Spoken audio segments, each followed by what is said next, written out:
ya empieza. Bueno, perfecto. Listo. Bueno, como les decíamos recién, estamos ya terminando las clases teóricas. Nos quedaba pendiente esta unidad, que la abordamos justamente ahora, al final, a propósito, porque está vinculada a la actividad que ustedes tienen que desarrollar en su investigación. Están ahora trabajando en ecología urbana, concretamente con las instrucciones y la guía que han recibido de los profes, ¿no? De Nelly y de los profes, ¿sí? De Fabio y bueno, por supuesto que vamos a empezar contando un poco de qué se trata la ecología humana, ¿sí?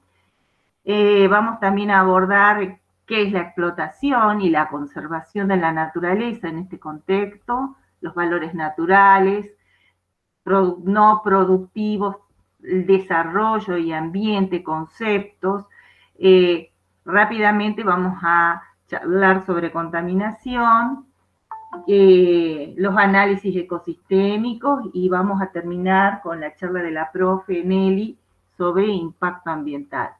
En esta unidad de ecología humana también vamos a explicar algunas cuestiones que están relacionadas a justamente la importancia de los ecosistemas como tal y no solamente no está acá en no está acá en el temario, pero no solamente vamos a ver aspectos vinculados, por ejemplo, a los valores naturales, productivos, no productivos. Vamos en el marco de la explotación humana y la conservación a también abordar todo lo que está relacionado a la protección de el ambiente y de nuestros ecosistemas, ¿sí? Antes de entrar a contaminación y impacto ambiental. Bueno, vamos a avanzar. Primero, ¿qué es la ecología humana? ¿Sí? Es como saben ustedes, como es la ecología en general, un estudio científico, en este caso de las relaciones en tiempo y espacio, acá ya más concretamente, digamos, de la especie humana, nuestra especie, el Homo sapiens, y otros componentes y procesos de los ecosistemas en los cuales nuestra especie forma parte, ¿sí? El objetivo, digamos, de la ecología humana es conocer la forma en que las sociedades humanas conciben, usan y afectan el ambiente, incluyendo sus respuestas biológicas, sociales, culturales a los cambios en el ambiente, ¿sí? Acá ya entramos a interactuar, como vamos a ver, con otras áreas del conocimiento importante que escapa, digamos, a lo que aborda específicamente las, las ciencias naturales. La ecología humana trata justamente de las relaciones entre personas y el ambiente. Si bien nosotros a lo largo del curso de la materia siempre hemos estado incluyendo al factor de impacto que producimos nosotros sobre los ecosistemas, la ecología humana aborda y tiene como centro, como eje, el estudio justamente de la interacción entre personas y el ambiente. Entonces estamos cruzando dos sistemas importantes, podríamos decir el natural y el humano o social. Como acá está planteado, sistema social, fíjense, sistema o ecosistema, ¿sí? Estamos a esos niveles de organización y las actividades humanas como en cierta forma están interactuando o influyen sobre los ecosistemas, ¿sí? La energía, materiales e información de un sistema a otro, interacción entre dos grandes sistemas, el ecosistema y el sistema social. El ecosistema, como nosotros lo hemos trabajado, con, por supuesto, en este concepto de sistemas, con entradas, salidas y podríamos decir componentes, flora, aire, agua, tierra, estructuras antropogénicas, incluso acá también, que son el resultado de la interacción con este sistema. Microorganismos, faunas, etcétera, intercambiando acá lo que vamos a ver también hoy, que son los servicios ecosistémicos, ¿sí? Energía, materiales, información con el sistema social. ¿Qué es el sistema social? Obviamente, las personas, los valores, la organización social, la tecnología y los conocimientos. Nosotros interactuamos permanentemente con nuestro ambiente y desde esta perspectiva de la ecología humana, básicamente abordamos las relaciones de las personas con el ambiente. ¿Sí? Si nos, ahora, veamos un poco qué son los sistemas ecológicos y también van a escuchar, a hablar y van a leer. Ahora es muy interesante cómo ha crecido el abordaje también de lo que se conoce como el sistema socioecológico. Acá habla socioeconómico, pero la combinación de ambos ha generado como una nueva disciplina creciente y más ahora con tantos problemas que tenemos.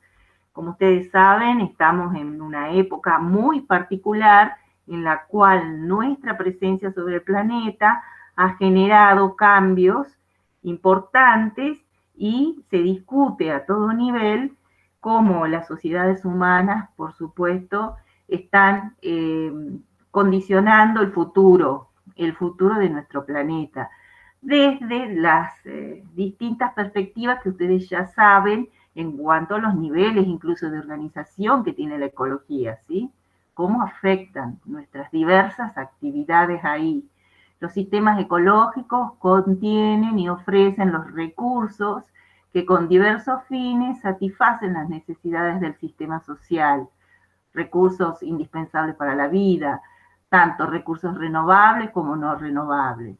Y el sistema social o socioeconómico está formado por una población humana que ocupa un determinado territorio, tiene cierto tamaño en un momento dado y se estructura y funciona a través de ciertos mecanismos de integración, como sabemos que tenemos parentescos, intereses comunes, relaciones políticas, comerciales, etc. ¿Sí?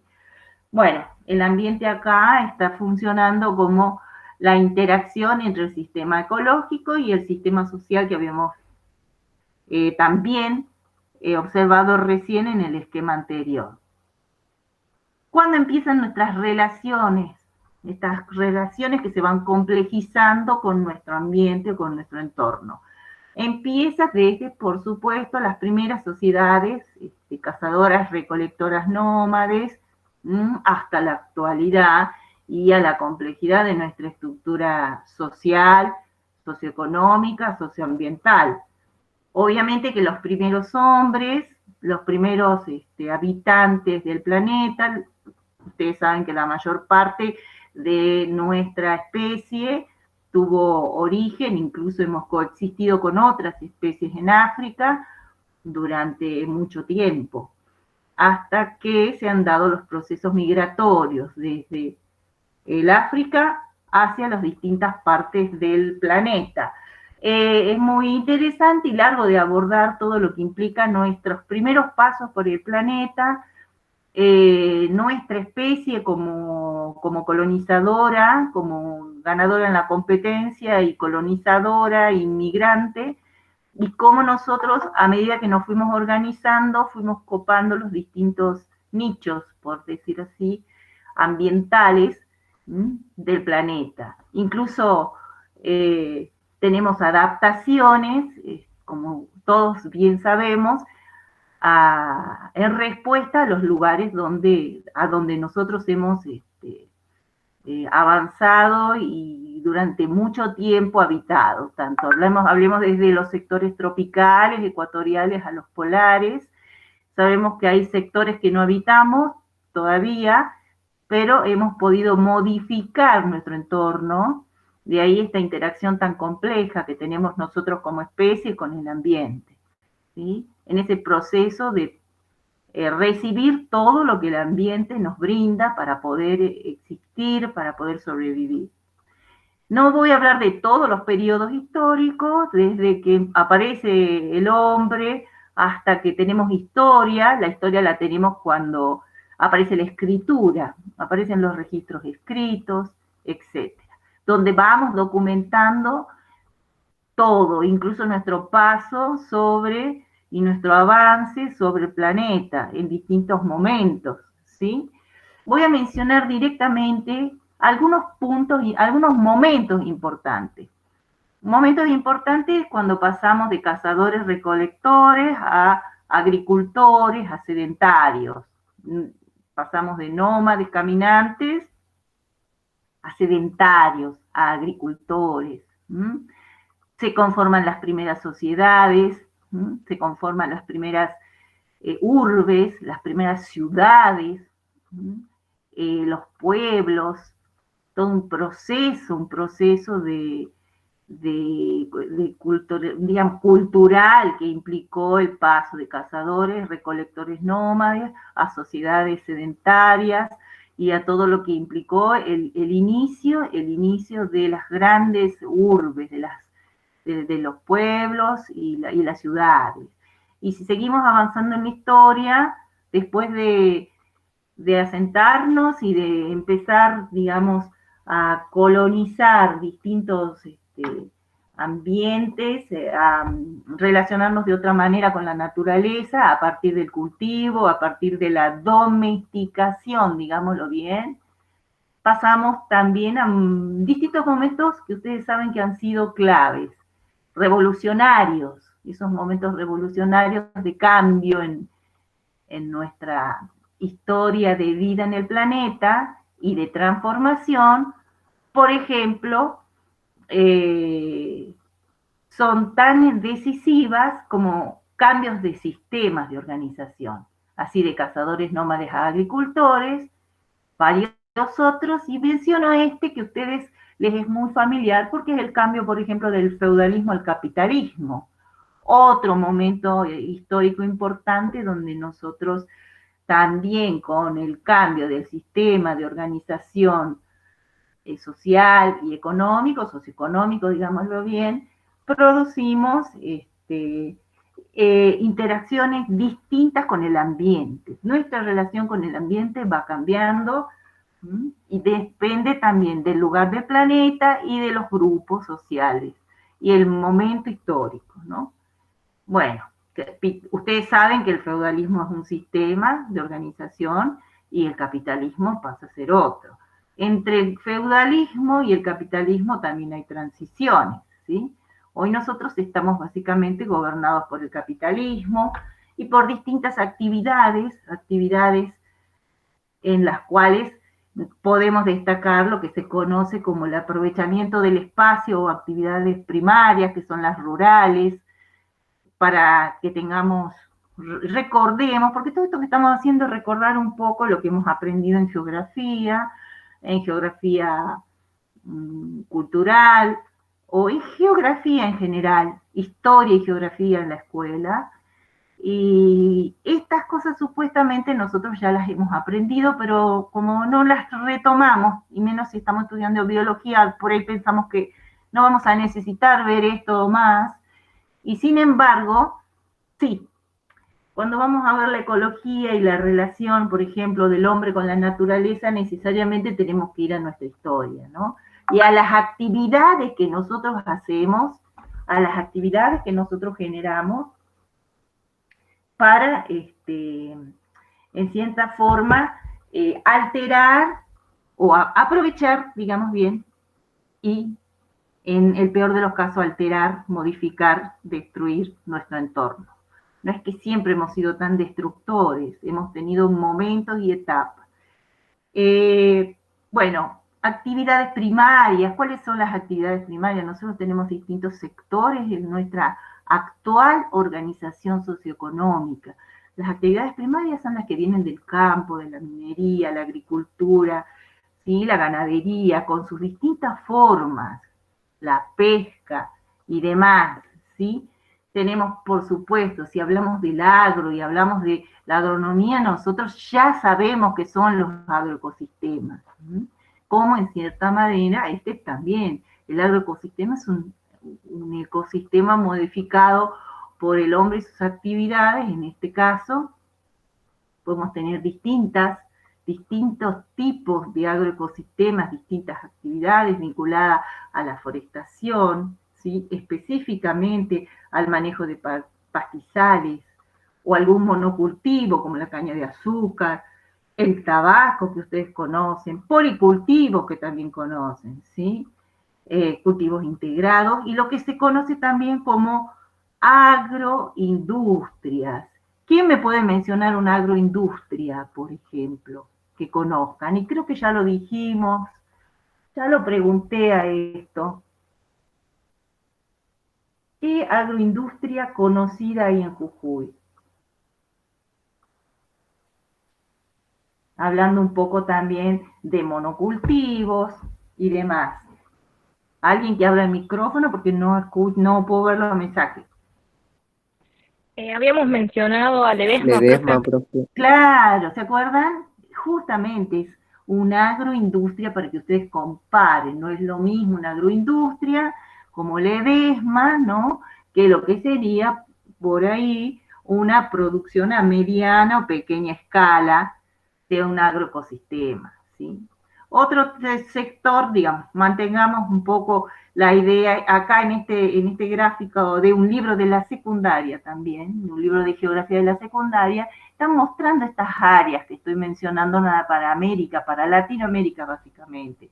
Áreas agrícolas principales con un tono, áreas industriales y también lo que quiero, las áreas industriales básicamente ya representan el segundo sector, es donde se hace una agroindustria, Ledesma, por ejemplo, ¿sí? Ya deja básicamente todo lo que implica esa actividad industrial, como la de un gran ingenio que tiene un impacto tan, digamos, una forma de manejo, una forma de trabajo de esta característica ya industrial, ¿sí? Como fábricas y demás, otro tipo de fábricas ya pertenecen al segundo sector, ¿sí? Todo lo que se trae, ¿cómo se dice? Manufactura y entra a estas grandes industrias, este manejo industrial, toda la industria en general, ya representa el segundo sector, ¿sí? Y el tercer sector, que nosotros lo conocemos muy bien, sobre todo los que vivimos en las ciudades, ¿sí? Un tercer sector importante a tener en cuenta es el sector de servicios. Nosotros todo el tiempo estamos haciendo uso de servicios. Servicios es el transporte, es todos los medios de comunicación, la tecnología que estamos usando, ¿sí? Obviamente el sistema bancario, todo lo que ustedes están básicamente viendo en la ciudad. ¿Sí? La ciudad es el ejemplo más importante en cuanto al tercer sector, donde se obtienen los servicios. No estamos, o sea, en la ciudad no estamos, por supuesto, cultivando caña de azúcar. Es básicamente esos tres sectores los que nosotros tenemos en cuenta cuando hacemos un abordaje básico de un estudio de, en este caso, fíjense, geografía o ecología humana. Tenemos que tener en cuenta cómo estamos organizados, ¿sí? A distinto nivel. Mencioné también las vías de comunicación como parte del tercer sector, ¿sí? Las vías de comunicación, miren qué importantes que son, y más ahora sabemos lo importante que son, no solamente para que nosotros estemos vinculados, sino que la pandemia que hoy tenemos han seguido estas vías de comunicación. Ustedes saben que el virus ha llegado básicamente por las principales rutas aéreas, ¿sí? ha sido la primera gran vía de contacto que ha permitido que pasemos de ser una epidemia a una pandemia, por ejemplo, de una epidemia localizada en un país, en un pueblo, en un lugar, a una pandemia. Bueno, esto es muy importante y pasando un poco, saliendo de estos conceptos como para que nos ubiquemos en nuestro sistema de organización, pasemos un poco a entender, o por decirlo mejor, a definir qué es la ecología urbana. ¿Por qué? Porque la ecología urbana también nos sirve para contextualizar. De hecho, hemos hecho un trabajo práctico vinculado al tema, justamente para que ustedes puedan aplicar. La ecología urbana, principalmente tiene como objetivos, en primer lugar, quiero decir, bueno, desde recuperar vínculos entre la naturaleza y los habitantes, a crear políticas de sensibilización, cuantificar flujos de energía y materia. Fíjense que nosotros acá podemos pensar a la ciudad como un sistema donde nosotros tenemos flujos de energía y circulación de materia, ¿sí? De hecho, los abordajes ecológicos de las grandes urbes, desde esta perspectiva, incluso se los considera metabólicamente hablando también. Es muy interesante y entren ustedes por ahí a ver trabajos de ecología urbana y van a observar cómo se abordan desde los conceptos de la ecología, ¿sí? Como un ecosistema, y podemos nosotros básicamente identificar en la ciudad componentes, entradas, salidas. Podemos analizar una estructura urbana, ¿sí? Podemos estudiar el impacto de las actividades urbanas, además, sobre el entorno o sobre el mismo ecosistema. Y obviamente sirve todo ¿para qué sirve la ecología urbana? ¿Para qué sirve estudiar todo esto? También para poder estudiar y definir criterios, ¿no? De una gestión urbana, ¿no? Políticas de sensibilización que la mencioné recién, básicamente está pensada en este esquema está pensado en ese sentido. ¿Para qué hacemos nosotros estudios de ecología urbana? ¿Para qué concebimos nosotros a una ciudad, a una urbe, como un ecosistema? ¿Sí? Bueno, obviamente conocer esto es muy importante. Hay muchísimas metodologías de estudio dentro de lo que nosotros entendemos como un ecosistema urbano. Este esquema sencillo, práctico, básicamente muestra o lleva al ecosistema urbano, ¿sí? A diferenciarlo en subsistemas. Esto es muy también de la geografía. La geografía humana también trabaja así. Tenemos muchos cruces metodológicos, por decirlo. Estos subsistemas, si ustedes observan, acá tenemos una ciudad, ¿m? Con su centro y sus periferias. Y acá, por ejemplo, este subsistema A, ¿sí? Representa, por ejemplo, la parte rural, las zonas de pueblos, las zonas de cultivos, de prados, ¿sí? El subsistema B, zonas más industriales, podríamos decir primer sector, segundo sector, ¿sí? El subsistema C es el centro urbano, el subsistema D es la zona más nueva, residencial, tenemos el E, que son los parques, los arbolados, las zonas verdes, el subsistema F, que es la zona más densa de residencias, ¿sí? Y así sucesivamente. El subsistema G son complejos deportivos, y el subsistema H son jardines, son, digamos, otro tipo, más bien son esas, yo diría barrios ustedes vieron que los barrios tienen casas y tienen parques. Básicamente se refiere a eso, ¿no? Y por supuesto a bosques periurbanos que pueden haber, que pueden existir. Acá están en cierta forma, digamos, diferenciando estos subsistemas dentro del sistema urbano y además cruzando con un sistema sencillo, del 1 al 11, son factores ecológicos y cómo están impactando en cada uno de estos subsistemas. Como por ejemplo, uno es la temperatura, ¿sí? Donde es mayor, en las zonas industriales básicamente. 2, la pluviosidad, donde es mayor la pluviosidad. Y fíjense que en este sector, en este subsistema B de la zona industrial, tiene varias cruces. El 7, por ejemplo, es la zona de emisión de, digamos, son factores de emisión no es ácido sulfúrico, son sulfatos en definitiva, porque ácido sulfúrico es una barbaridad. Hablamos de lluvia ácida. El punto 7 básicamente está referido a los contaminantes que emite la fábrica y hablaríamos de la lluvia ácida. Lo mismo el 8, ¿no? También son emisiones de dióxido de carbono, densidad de circulación de automóviles. Fíjense que aumenta en este subsistema.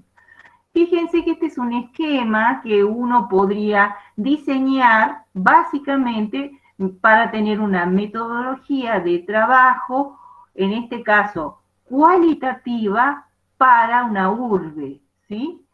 Separando los sectores en subsistemas y a su vez los factores que están en cada uno de estos subsistemas básicamente presentes, condicionando, ¿sí? Bueno, a ver, vamos un poco acá, ¿qué es el punto 4, por ejemplo? ¿Qué factores es la evapotranspiración? Y es lógico porque estamos en el bosque, estamos en el subsistema periurbano boscoso, ¿sí? Y si vamos al punto 5, que es un factor como humedad atmosférica, y el 6, que están marcados ahí, es el consumo de dióxido de carbono y desprendimiento de oxígeno típico del bosque. Los bosques, obviamente, son emisores de oxígeno y consumen dióxido de carbono. Bueno, esto como para mostrarles cómo nosotros podemos plantear, cómo se puede plantear una caracterización de un ecosistema urbano, ¿sí? Para un trabajo con un objetivo en particular en este caso. Como puede ser acá ver el grado, por ejemplo, digamos, de influencia de distintos factores sobre los subsistemas de la ciudad y sus alrededores.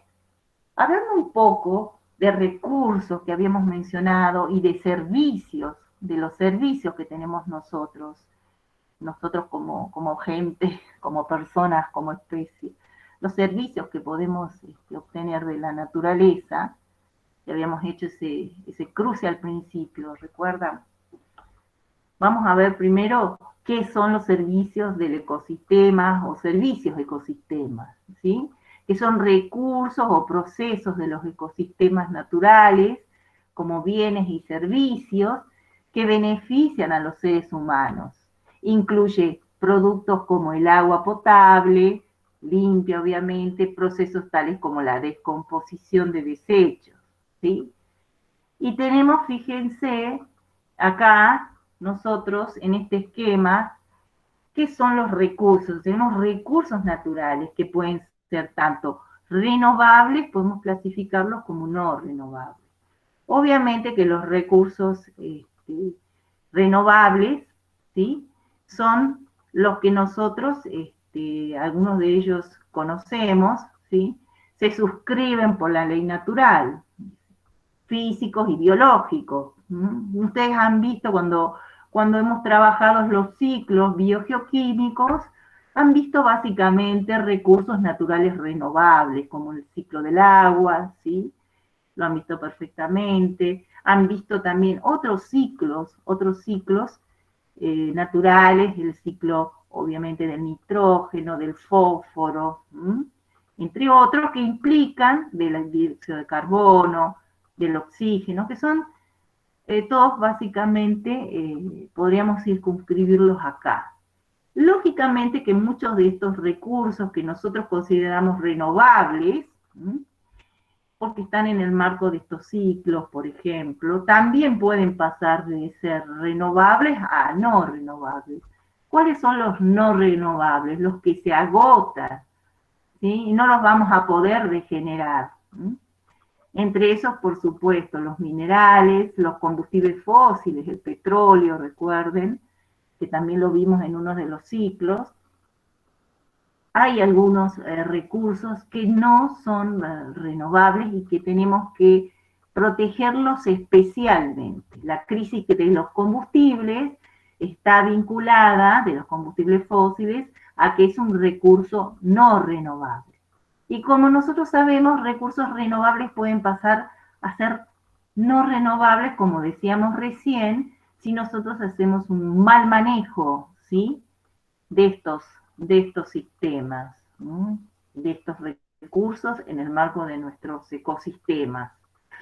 También tenemos 4 categorías, ¿no?, de evaluación de los ecosistemas, de los ecosistemas del milenio. Estos están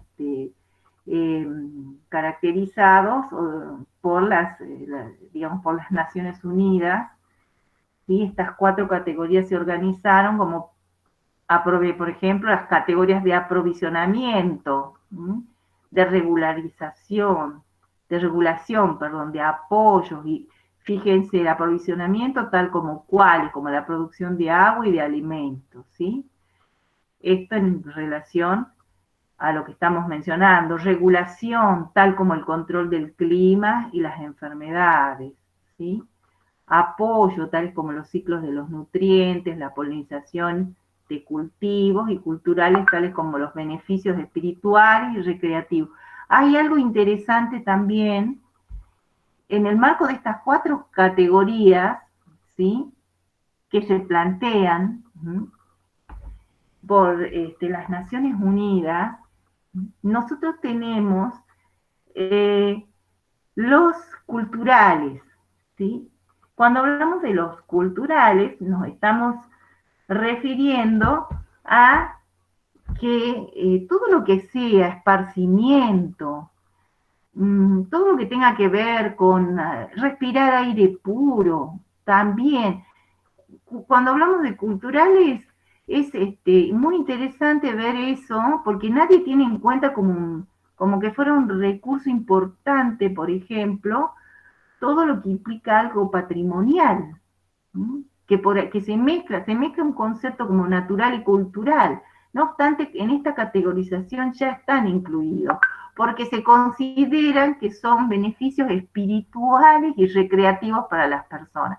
El bienestar de los seres humanos cada vez está más en consideración, ¿sí?, a la hora de categorizar recursos, por ejemplo, que es lo que nosotros tenemos como un servicio de la naturaleza, como un servicio ecosistémico, ¿sí?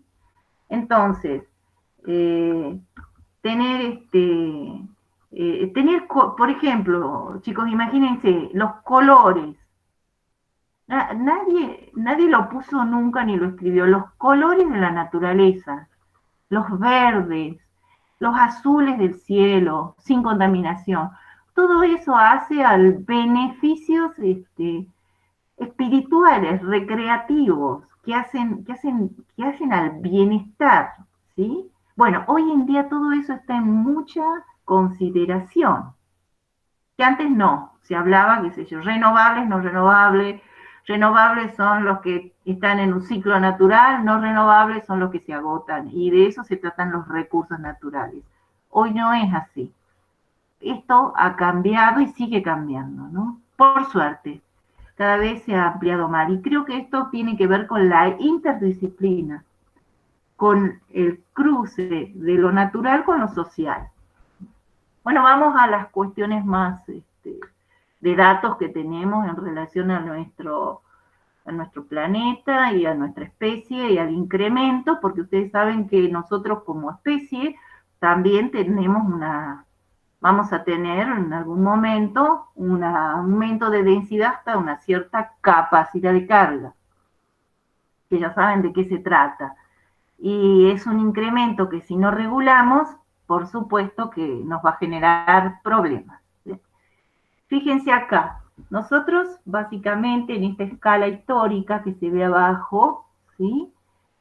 Acá en años, ¿sí? Años antes del presente y después de Cristo. Antes de Cristo y después de Cristo, digamos bien, ¿sí?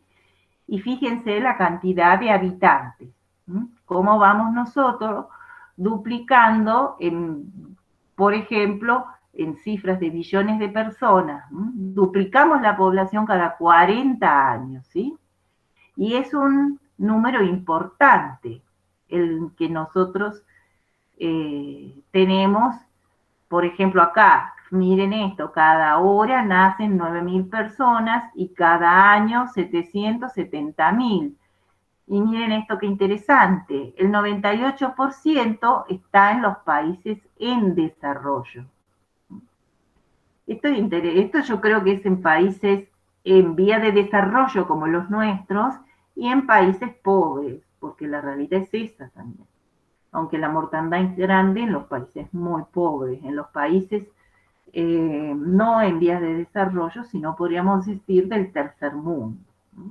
A lo largo de nuestra historia hubo distintos momentos climáticos, distintos momentos históricos, y fíjense cuándo crece abruptamente la población. Fíjense que la población crece abruptamente prácticamente después de lo que es la revolución industrial. Por eso yo puse el cambio del feudalismo al capitalismo como un momento importante. Tiene que ver con esto que quería mostrar acá, con el comienzo del incremento abrupto de lo que es el crecimiento de la población humana, que está vinculado a cambios en el estilo de vida, obviamente. ¿Sí? Bueno, junto con el cambio del estilo de vida, también el capitalismo tiene asimetrías muy importantes, que son las que son como sistema socioeconómico muy cuestionadas, ¿no?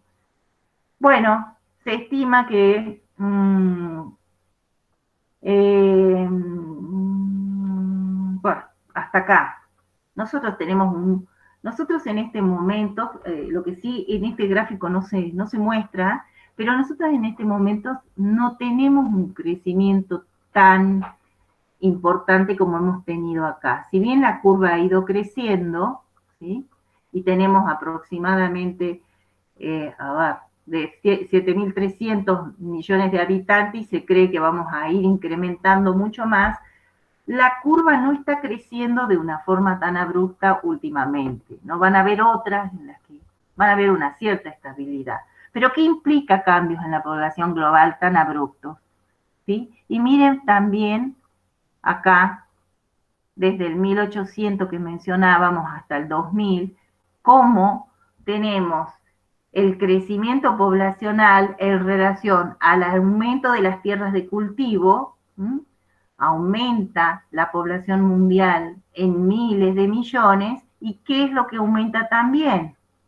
Obviamente, los clareos de tierras para el cultivo, porque la gente tiene que comer, la población se tiene que alimentar. Entonces, las tierras se transforman con fines agrícolas, y esto ha sido muy notable en los últimos 200 años, y sigue siendo, como ustedes son testigos.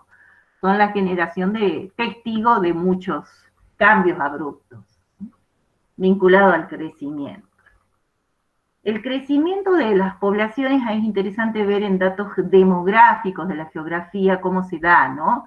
Cómo se da en forma diferencial en los países ricos que en los países pobres, ¿no? Y ustedes vieron cuando vimos población y vimos pirámides poblacionales, ¿no? Crecimiento demográfico, vieron eso también.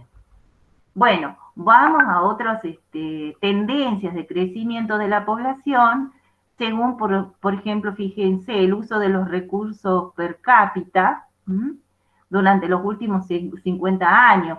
Miren acá, por ejemplo, la población mundial entre 1950 y 1999, ¿sí? El tamaño de la población aumentando en miles de millones, y fíjense cómo se da el incremento. Paralelamente, en los mismos periodos, la producción de carne, obviamente que también incrementa en peso, en kilogramos a lo largo de los años. Esto todo vinculado a esta curva. Lo mismo abajo, en esta otra curva que tenemos. Este caso, captura mundial de pescado por persona. Esto ya se llama la piscicultura. Peso, ¿sí? En kilogramos, ¿sí? Y miren los incrementos también a lo largo de estos 50 años. Esta me gusta, esta gráfica, fíjense acá, porque esto trae otro dato. A medida que tenemos, por supuesto, a medida que aumenta el peso del consumo de papel y cartón por persona en los países industriales y en los países en desarrollo. Con esta tendencia de crecimiento, fíjense qué pasa en un país industrializado y en un país en desarrollo. Si ustedes lo piensan, esto está vinculado también a lo que son los residuos y hablemos claramente a la basura, ¿sí? Y al reciclado. Los países industriales son los que más cantidad de desechos y basura, desechos industriales y basura, y en este caso estamos hablando de papel y cartón, pero esto lo podemos llevar a otros parámetros. Nosotros producimos en estos países otro tipo de desechos, tenemos otro tipo de consumo también, ¿sí? Y lo nuestro es más orgánico que inorgánico, para que tengan en cuenta. Cuanto más industrializado, cuanto más industria tiene una urbe, ¿sí? Los países ricos que tienen tanta industria, que tienen tanto, producen mucha basura industrial. Los países que tienen menos, que son más pobres, que viven más del tercer sector, más agrícolas y demás, obviamente producen otro tipo de basura, ¿sí? Estoy hablando de basura, podríamos decir desecho, y podríamos darles otros nombres también. Bueno, veamos un poco un modelo acá de utilización de recursos, ¿sí? Un modelo teórico, un modelo esquemático. Estos modelos están en el Schmidt, los pueden volver a ver, ¿sí? Y fíjense que la cantidad de recursos disponibles en todo momento, que es el cuadrito verde, va a ser siempre una función de la diferencia entre la tasa de suministro, en flecha verde, y la tasa de consumo. Va a haber una relación entre ambos, para mantener lo que nosotros consideramos un sistema sustentable. Fíjense en este otro cuadro, en el de abajo, en el B, que si la tasa de consumo es menor, como acá, ¿sí?, que la tasa de suministro, fíjense que la cantidad del recurso se incrementa, ¿sí? Y si tenemos acá tenemos una situación de equilibrio entre entradas y salidas, y en esta última digamos, curva de líneas a lo largo del tiempo, ¿qué tenemos? ¿Qué es lo que aumenta? La salida en relación a las entradas. Si la utilización de recursos sostenible, digamos, en este caso, en cualquier sistema, la utilización de recursos sostenible depende de la tasa de consumo, y esta no tiene que exceder a la tasa de suministro, ¿sí? ¿Por qué? Porque ahí no tendríamos un sistema sustentable. Si hablamos de sustentabilidad, que tanto gusta el término, ¿sí?, y manejo sustentable de los recursos naturales, vamos a algunos ejemplos de todo lo contrario, de no manejo de los recursos. naturales en forma sustentable. Acá fíjense, este ejemplo me gusta porque nosotros también podemos visualizarlo en los agroecosistemas que tenemos, que nos rodean. En esta figura, fíjense que son patrones de disminución de la productividad en los años, en distintos años sucesivos, en sistemas agrícolas de roza y quema, ¿sí? Para distintos cultivos en diferentes regiones de los trópicos. Nosotros estamos entre estas regiones y había una foto que habíamos presentado en una de las clases que justamente mostraba roza y quema en un ecosistema boscoso, cuando vimos sucesión, y estábamos viendo sucesión secundaria como ejemplo. Fíjense qué pasa en estos sistemas productivos. Miren el rendimiento, ¿sí? En relación a años después de aclarado por quema, ¿sí? Fíjense en, por ejemplo, un cultivo de algodón en el sur de Sudán, ¿sí? Después que se producen estos aclarados por quema, ¿qué pasa con el rendimiento relativo? Observe. Lo mismo para el maíz en Honduras, para la mandioca en Zaire, el arroz, ¿sí? En Malasia, el maíz en Guatemala, el arroz en Zaire. ¿Está repetido este? A ver, maíz, ¿eh? No, mandioca y arroz, ¿sí? En Zaire. Fíjense, el cacahuate, ¿sí? También en el Zaire. Varios ejemplos. Podríamos poner los ejemplos nuestros de acá, del noroeste argentino, también para varios cultivos. Entre esos podríamos poner, incluso para la región chaqueña y para la región pampeana, la soja. Si bien es un sistema que no tiene nada que ver, ¿no?, con la roza y la quema, nosotros sabemos que hay un patrón de disminución de la productividad muy parecido a lo largo de los años. ¿Sí? Y lo que es peor, y eso está relacionado con el empobrecimiento del suelo. Fíjense acá de los minerales del suelo. Fíjense acá, en esta otra figura también, años después del despeje en relación al nitrógeno total porcentual, ¿sí? Que al principio es alto, ¿sí? Y después fíjense, los cambios de nitrógeno, ¿sí?, total en el suelo, durante los ciclos de despeje, cosecha, abandono y recuperación en un sistema agrícola de roza y quema en Costa Rica. Observe que los niveles de nitrógeno disminuyen hasta que se abandona el terreno después del primer año. El nitrógeno del suelo se recupera hasta sus niveles originales después, fíjense, de 16 años. ¿Sí? O sea, el daño que se puede llegar a hacer con un mal manejo, ¿sí?, un mal sistema de manejo, en este caso, del suelo. Cuando yo hablo de la soja, ustedes van a escuchar, o si van y prestan atención y leen un poco cómo son esos agroesistemas, van a ver que necesitan mucho suministro, además de agroquímicos, porque justamente van produciendo mucho daño al suelo, ¿sí? Entonces los agroquímicos que necesitan los campos sojeros, después de unos años, en breve, son muchos, y es la gran discusión que hay en todos lados. El antropoceno, ¿qué es el antropoceno? Está relacionado con, por supuesto, nuestra especie. Un planeta actualmente modelado por nuestra especie. En un periodo en que el metabolismo de la economía mundial controla los procesos fundamentales de la dinámica global del planeta. No es menor esta frase, ¿sí?, ecológicamente hablando. La coevolución naturaleza y sociedad a escala planetaria rápida e impredecible.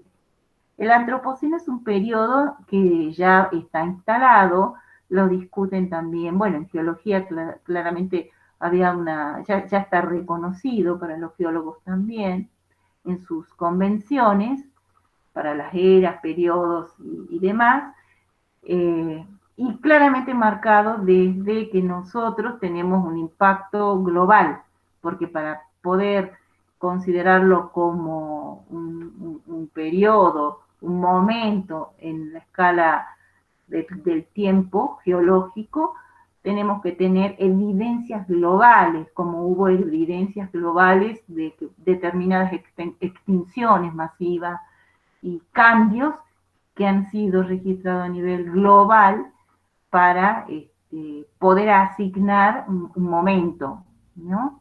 Cuando pasamos del terciario al cuaternario, cuando pasamos dentro del cuaternario, bueno, los periodos anteriores y después de las glaciaciones, y cada uno tiene un nombre, Cretácico, Jurásico, sí, esos tienen un registro global de evidencia. El antropoceno también se discute si es la presencia de plástico global en el planeta, la bomba de Hiroshima, hay como algunas discusiones muy puntuales desde el cuándo. El plástico está en todos los registros sedimentológicos del planeta. La erupción de Hiroshima también, pero claramente estamos ante un momento donde los que dominan con sus actividades, como dice acá, el metabolismo de la economía mundial es el que controla los procesos fundamentales de la dinámica global. ¿Qué es lo que se discute, no? Cambio climático global, efecto invernadero, gran mortandad, grandes eventos extremos vinculados a procesos climáticos cambiantes, aceleradamente cambiantes por el efecto del hombre sobre el planeta, ¿sí? A través de las emisiones de los gases, del incremento del efecto invernadero, etc. Todo un tema, ¿sí? ¿Qué implica también todo esto? ¿Qué implica? Pérdida de la diversidad biológica, pérdida de hábitat para muchas especies, ¿sí? Que se han tenido que retraer por el crecimiento, que implica el avance, digamos, de nuestra especie sobre las fronteras, todas nuestras fronteras, avances de nuestras fronteras sobre los hábitats de otras especies, ¿sí? La invasión, bueno, desplazamientos, como bien saben, en algunos casos extinciones, muchas estamos ocasionando. San Salvador de Jujuy ha crecido mucho, la concentración urbana también, la degradación en algunos lugares, a ver, acá se observa, y también otros procesos que creo que no mencionó el profe Lucio, o creo que sí, sobre también la recuperación de algunos lugares boscosos. Todo esto implica ya desde un tiempo a esta parte, y no tanto, desde el siglo XIX, fines del siglo XIX en el planeta, y durante el siglo XX, la implementación de políticas de conservación, de cuidado, de resguardo de la naturaleza, ¿no? Atendiendo a todo lo que estamos mencionando. Lo tenemos que comentar porque, bueno, no voy a hablar de todas las categorías a nivel global, porque tenemos distintos momentos y políticas de implementación de cuidado de la naturaleza y de áreas protegidas. Vamos a concentrarnos un poco en Jujuy, en las que tenemos distintos tipos de áreas, digamos, tenemos básicamente también nuestras zonas que han ido incrementando la superficie de áreas protegidas. Distintas normativas y leyes. Nosotros tenemos, como ven acá, se ve en amarillo, por ejemplo, zonas de reservas naturales, y también podemos ver en verde zonas de áreas protegidas nacionales. Y como vamos a ver ahora, también nosotros tenemos, lo voy mostrando rápidamente, distintas tipos o normativas de protección que están vinculadas a normativas nacionales, provinciales, municipales. Básicamente tenemos 15 áreas protegidas en la provincia,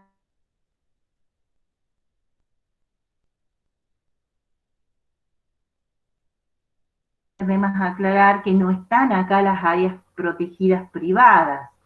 Estas son las áreas protegidas, digamos, estatales, nacionales, provinciales y municipales, y tenemos también categorías de protección internacional, con normativa internacional, como son 3, ¿no?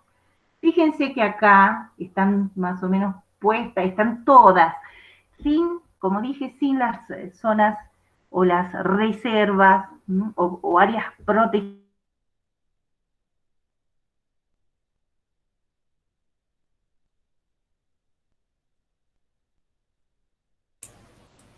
Se empezó Por a actualización. entrecortar, Liliana. ¿Cómo? Se empezó a entrecortar. ¿Sí? ¿Me escuchas? Te escucho. Bueno, ahí la última parte como que se entrecortó.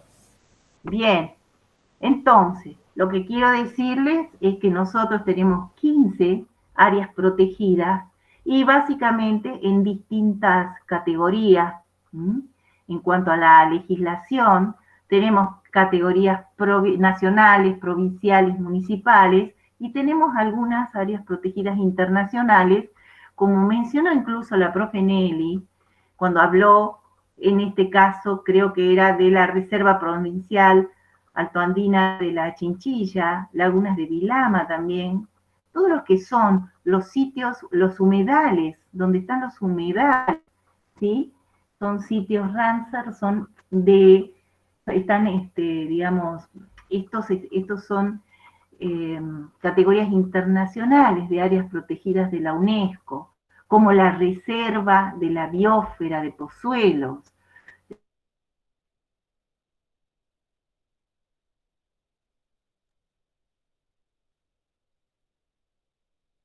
administrativos de nuestras reservas son provinciales, nacionales, como decíamos recién, municipales, pero la normativa por la cual han sido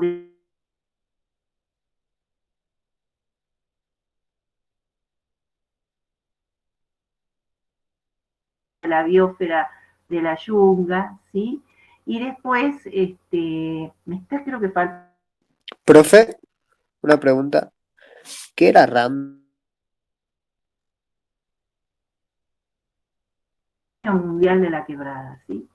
Lo que quiero, esto se los presento así, ustedes lo pueden ver, ubicar en el mapa. Lili, Y hay una les pregunta. voy a recomendar, les hemos subido, les subí hoy, la guía de áreas protegidas de Jujuy. Hola, Lili. Porque acá van a, ¿me escuchás, Nelly? Hay una pregunta. ¿Se entiende? Hay una pregunta.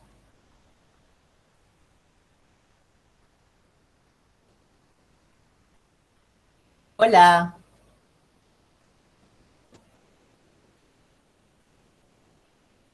Se está entrecortando, a ver. ¿Ustedes me escuchan a mí, chicos? Sí, profe. Bien. ¿Quién preguntó? ¿Lucas o Gastón? Profe, yo me Sí, caí. dime, Lucas. ¿Ahí me escuchan, chicos? Ahí sí, hay una pregunta de Lucas, ahí la va a hacer. Lo de Dime. los sitios, ¿qué era? ¿Significaba Ramsar? Ramsar, ¿qué significa Contale, Nelly, Ramsar? porque es de humedales. Sí, es una convención internacional que se realizó en un sitio que se llama así, ¿sí? Es un acuerdo internacional donde se firmó la protección de humedales a nivel internacional. Sí, creo que fue en Irán o Irak, no recuerdo. Claro, Tal como dice la profe, y es para los humedales, eso es muy interesante. sí, o sea, Ramsar no es una simbología que tenga un significado, sino que es el nombre del sitio donde se firmó el acuerdo. Claro. Bueno, y después tenemos nosotros categorías, bueno, las reservas de las biosferas son muy interesantes también. Voy a entrar un ratito ahora cuando salga de acá y les voy a mostrar este libro que les acabamos de subir. Por favor, abran, porque ahí están las definiciones de las categorías. Lo que acaban de preguntar lo van a leer ahí, que son los sitios Ramsar, el año, la convención, Y además es muy lindo el libro este, ahora lo vamos a mirar, está saliendo una actualización en breve de la guía con las áreas protegidas privadas, que no están entre las 15 que hemos mencionado, ¿sí? Esto como para introducirlos en el tema de áreas protegidas, ¿sí? Que tenemos nada más que en Jujuy. Podemos estudiarlas a nivel nacional, a nivel global, ¿sí? Y es un tema importante y nuevo. Fíjense que no son muy viejas las áreas protegidas. La primera, el Parque Yellowstone en Norteamérica, y nosotros realmente tenemos normativas del siglo, digamos, desde 1900, creo que el Parque Nahuel Huapi fue el primero, ¿sí? Nacional, primero provincial, después nacional, y no son muy viejas las áreas protegidas. El concepto ha evolucionado y tiene una normativa bastante dispersa, pero realmente se ha avanzado mucho en todo lo que implica la protección, ¿sí? De los territorios que están, por supuesto, con pérdidas importantes de la diversidad y que necesitamos conservar por muchas razones. ¿Sí? Bueno, quiero ir rápidamente a otro tema que tiene que ver con la contaminación, básicamente, que producimos nosotros. Toda la energía que se consume se traduce en una cantidad equivalente de residuos, ¿sí? El incremento del consumo de residuos implica un incremento en la emisión. ¿Y qué pasa acá? ¿Cómo nos manejamos con esto? Hablando de sustentabilidad, no nos olvidemos del esquema, ¿sí? Es un tema muy importante.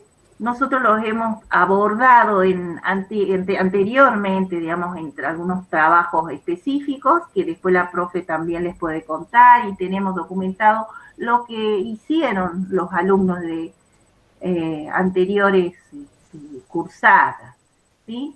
En relación a la contaminación, ¿sí? Como una introducción de algún tipo de sustancia o energía que altera y controla el normal funcionamiento y equilibrio del ecosistema. Tenemos distintos tipos de contaminación, ¿sí? Podemos ver todo esto también en Ecología Humana, en el capítulo de Schmidt. Acá estamos poniendo algunas tapas de jornadas científicas de la facultad, donde estudiantes, compañeros de ustedes de cursos anteriores, han realizado actividades de investigación vinculadas también a este tema, como por ejemplo ecología urbana, contaminación y deterioro ambiental. Este trabajo, esto se los va a contar la profe, porque ella ha coordinado todas estas actividades, así como coordina la investigación que están haciendo ustedes ahora en relación a ecología urbana, ¿sí? Y a nuestro, podríamos decir, a nuestras veredas y a todo nuestro arbolado público, ¿sí?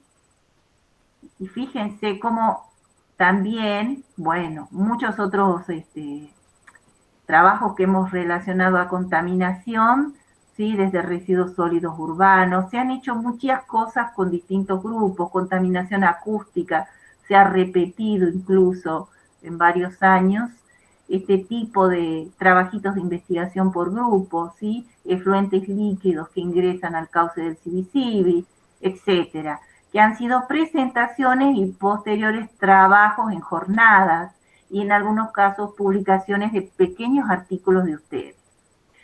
Bueno, quiero darles las gracias porque voy a llegar hasta acá y la voy a dejar a la profe Nelly para que avance sobre esto, porque es tanto, chicos, lo que tenemos por acá, que no nos va a dar la cursada. Pero ustedes ya tienen una introducción, ¿sí? En el tema,